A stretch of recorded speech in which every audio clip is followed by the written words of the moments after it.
The turning point.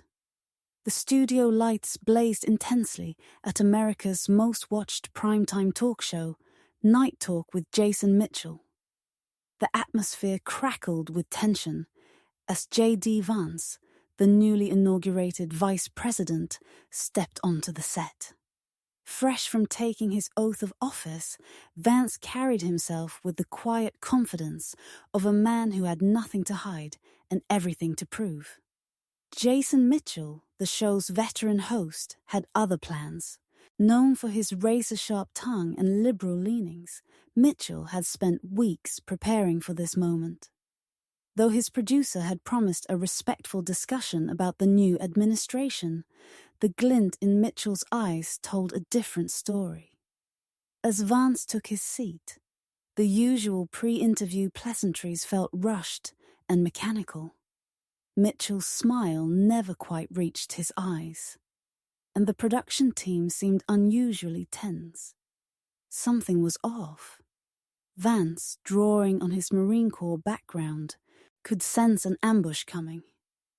Years of military training had taught him to read rooms like this, and right now, every instinct was telling him that Mitchell had loaded his questions with carefully hidden landmines.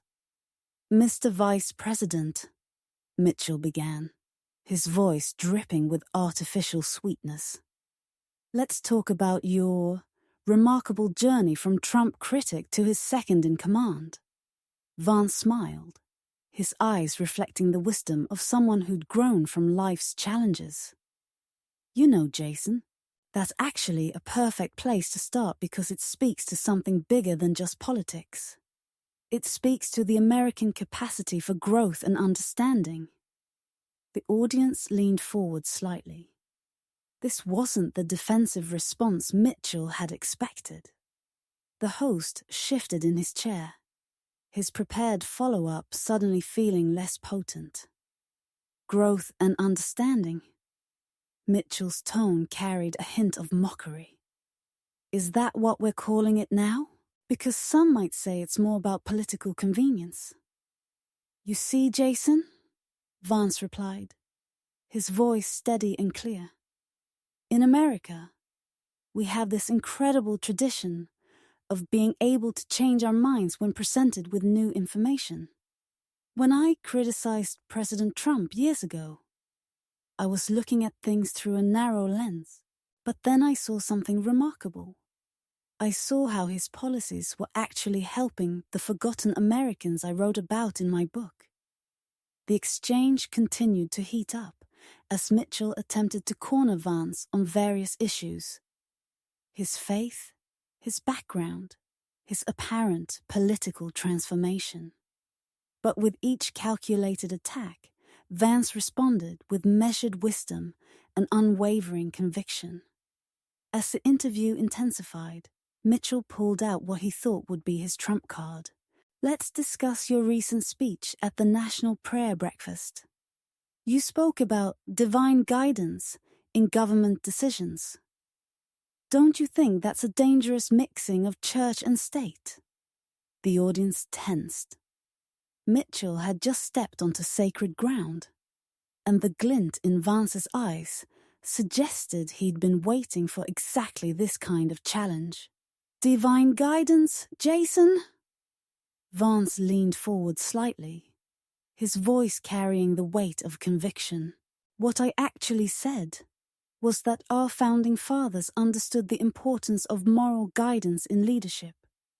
They weren't afraid of faith. They were afraid of tyranny." A few murmurs of agreement rippled through the audience. Mitchell's jaw tightened, but before he could interject, Vance continued.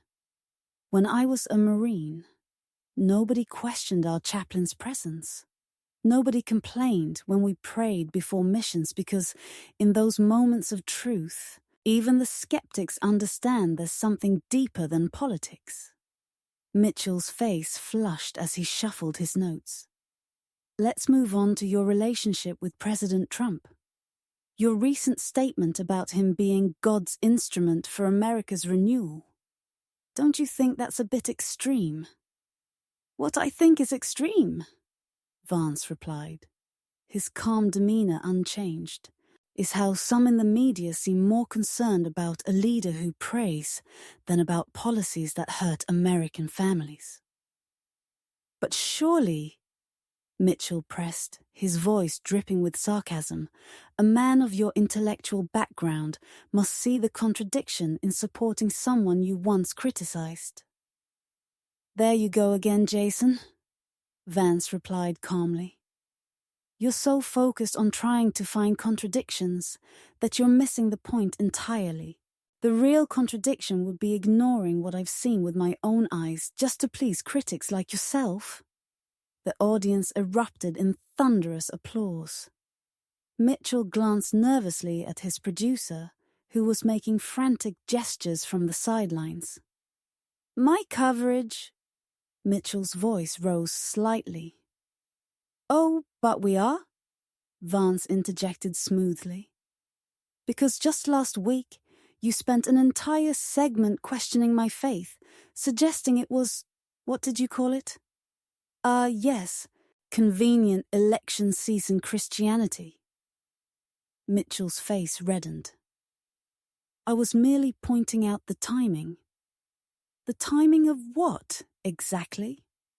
Vance leaned forward. The fact that I've been attending the same church since before I entered politics. Or maybe you'd like to question my grandmother's faith too. The woman who taught me to pray before every meal, even when we barely had food on the table. A woman in the front row nodded vigorously, and several audience members called out in support.